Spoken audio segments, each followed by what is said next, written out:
everybody, this is the Wikstrand, and the movie of today is of course Hercules Unchained. It's the follow-up to Hercules from 1958 starring Steve Reeves, who I actually think is the best visual representation of what the Hercules character actually should look like. Because over the years, a bunch of people has imagined how Hercules should look. We have, of course, the Disney version, we have The Rock, and unfortunately we also have that wet bread that Rennie Harlin trotted out for his quite terrible movie a few years ago.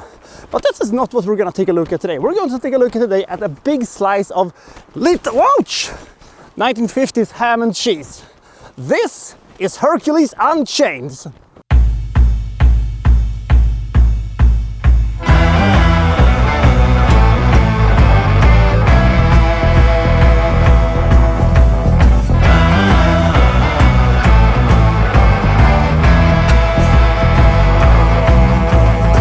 Hercules, together with the rest of the Argonauts, are heading back to Greece, also together with his wife, whom he has promised to, get off all these adventure action stuff and, stop doing Hercules-related stuff and basically, be a normal man and, have a normal family life. And this cliche, I didn't know it was as old as it did this back in the late 1950s, but that's what you're going to get. And of course, that ain't gonna fly, brother. Because he gets a sort of task to do. It's not really, battle related or something like that. It doesn't seem that dangerous. He's basically going to be the sort of peace negotiator between a bunch of brothers and King Crayon, which is the most dignified of king names, wouldn't you agree?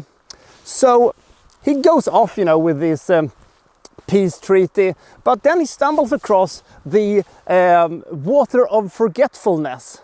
I wish I had stopped by at the water of forgetfulness, forgetting that this entire movie existed.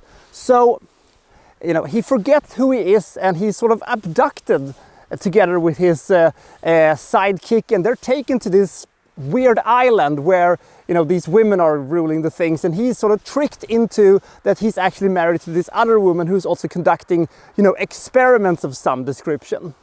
So is he going to remember who he is, and is he going to be able to foil the evil plan that, obviously has put him there?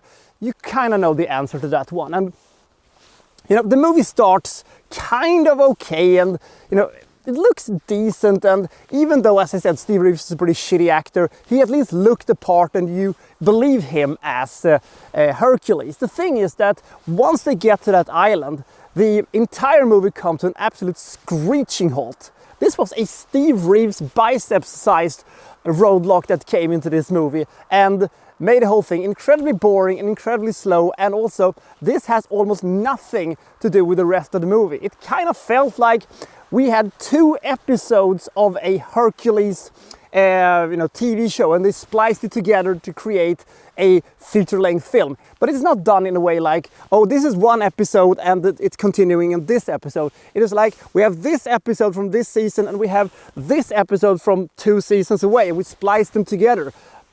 Starting with the first episode and ending with the first episode, and having the entire, weird episode in the middle of the whole thing.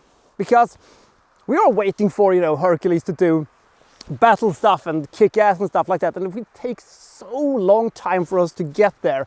And once we get there, it is kind of bad, not very impressive sword and sandal battles, so there's not much thing going on here that we actually enjoy watching. Hercules Unchained may be a bad 50s action adventure, but it is somehow still better than The Legend of Hercules by Rennie Harlin. My god, that movie was terrible. Maybe I just saw this movie and realizes that it was not quite as bad as that movie was, giving this movie a slightly better ratings. I don't know, but I'm not really advocating for anybody to see this. It is literally quite bad, but there are some, odd charm to the whole thing, and Steve Reeves, as I said, does a pretty decent job as Hercules, but the rest of the cast of this one is pretty forgetful, and the movie is very, very predictable, and, the entire middle section of this movie was so boring that, watching mold growth was funnier than that. I don't know if I'm being generous by giving Hercules Unchained 17 points. It is a very bad movie, but kind of charming, and there are some parts of this movie that look decent, and one battle sequence or two actually looked okay. But on the whole thing, it is a very underwhelming movie, and I'm not really recommending it or anything like that, but it could have been worse, I suppose. You could make a decent argument that the first movie with Steve Reeves is much better than this one, but not by much in my opinion. It's pretty fine, I guess. So I'll see you next time for, well, so-and-so reviewing, well, such and such. Thank you for watching. Thank you very much.